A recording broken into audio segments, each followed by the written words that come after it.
नमस्कार दोस्तों, स्वागत है आपका एक नई कहानी में जिसका नाम है निस्वार्थ प्रेम की अनोखी कहानी। राम गांव का एक सीधा साधा लड़का था जो मन ही मन अपने गांव के मुखिया की बेटी गोपी से प्यार करता था। वहीं गांव की सबसे चुलबुली लड़की गोपी भी राम के स्वभाव को पसंद करती थी। लेकिन गरीबी अमीरी का फर्क दोनों के प्यार के बीच दीवार बनकर खड़ा था। इसी के चलते राम ने गोपी से कभी भी अपने प्रेम का इजहार नहीं किया था। एक दिन गोपी के लिए पड़ोसी गांव के जमींदार के बेटे का रिश्ता आया। गोपी के पिता ने उसकी मर्जी के बिना उसकी शादी तय कर दी। दोनों की शादी हुई, लेकिन किस्मत को शायद ये मंजूर नहीं था। शादी के दूसरे दिन ही गोपी के पति की कार एक्सीडेंट में मौत हो गई। पति की मौत के बाद गोपी का जीवन अंधेरे में डूब गया।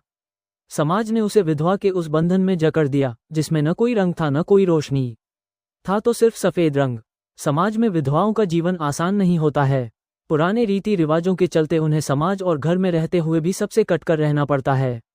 गोपी के साथ भी यही हुआ।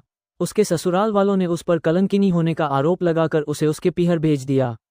उसके पिता उससे बहुत प्रेम करते थे, लेकिन रीति रिवाजों और घर की बुजुर्ग महिलाओं के सामने वो विवश थे। गोपी, जो हमेशा चहचहाती रहती, वो अब गुमसुम हो गई थी। उसका घर से बाहर निकलना बंद हो गया था। त्योहारों में शामिल होना तो दूर, उसका हंसना भी मानो पाप बन गया था। समाज की परंपराओं ने उसे जीते जी एक मरा हुआ इंसान बना दिया। राम, जो वर्षों से गोपी से प्रेम करता था, उससे उसकी ये हालत नहीं देखी गई। उसने फैसला किया कि वो उसे फिर से हंसना सिखाए, उसे फिर से जीने का हक दिलाएगा। वो गोपी की जिंदगी को फिर से रंगों से भरना चाहता था। राम ने फिर से पहले की तरह गोपी से मिलना जुलना शुरू किया। वो उसे गांव के उन बागों में ले जाने लगा जहां उसने अपना बचपन बिताया था। वो उसकी सभी दोस्तों को उससे मिलौटा। इस तरह गोपी के जीवन में फिर से थोड़ी बहुत खुशी आने लगी। लेकिन समाज से एक विधवा की खुशी देखी नहीं गई।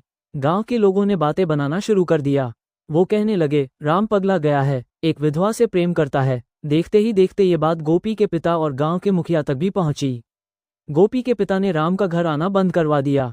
लेकिन राम इस बार पीछे नहीं हटा। उसने सबके सामने गोपी के लिए अपने प्रेम का इजहार किया। राम की बात सुनकर पूरे गांव में हलचल मच गई और गांव में पंचायत बिठाई गई।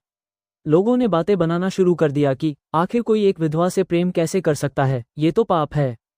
इस पर राम ने लोगों से खुलकर सवाल पूछे, क्या विधवा होना जीवन का अंत है? क्या उसका हंसना, उसका जीना पाप है? अगर कोई लड़की किसी हादसे में विधवा हो जाती है तो इसमें उस बेचारी का क्या कसूर है? क्या उससे प्यार करने और फिर से जीने का अधिकार उससे छीना जा सकता है? राम की बात सुनकर बहुत से लोगों ने उसका समर्थन किया। सबसे पहले एक बूढ़ी विधवा बोली, ये लड़का सही कह रहा है। क्या औरत के पति के मरने के बाद उसे जिंदा लाश बनाना सही है? हमारा भी जीवन है, हम भी जीना चाहते हैं। वहीं एक दूसरा व्यक्ति बोला, मेरी बेटी 18 साल की उम्र में ही विधवा हो गई। मैं भी चाहता हूं कि समाज के नियम बदले जाए ताकि मैं अपनी बिटिया को यूं तिल तिल मारता न देखूं। पंचायत ने पहले विरोध किया, लेकिन जब उन्होंने देखा कि गांव के कई लोग राम का समर्थन कर रहे हैं तो वे थोड़ा शांत हुए। पंचायत ने गोपी को बुलाया और उससे उसकी मर्जी जानी। जब गोपी ने खुद सामने खड़ी होकर कहा कि वो भी राम से प्रेम करती है तो उन्होंने शादी की इजाजत दे दी। पूरे गांव के सामने दोनों की शादी हुई। गोपी ने फिर से लाल जोड़ा पहना, माथे पर सिंदूर लगाया और राम का हाथ पकड़कर 7 फेरे लिए। गांव में ये पहला विधवा विवाह था। इतने बड़े बदलाव से गांव का हर व्यक्ति खुश था।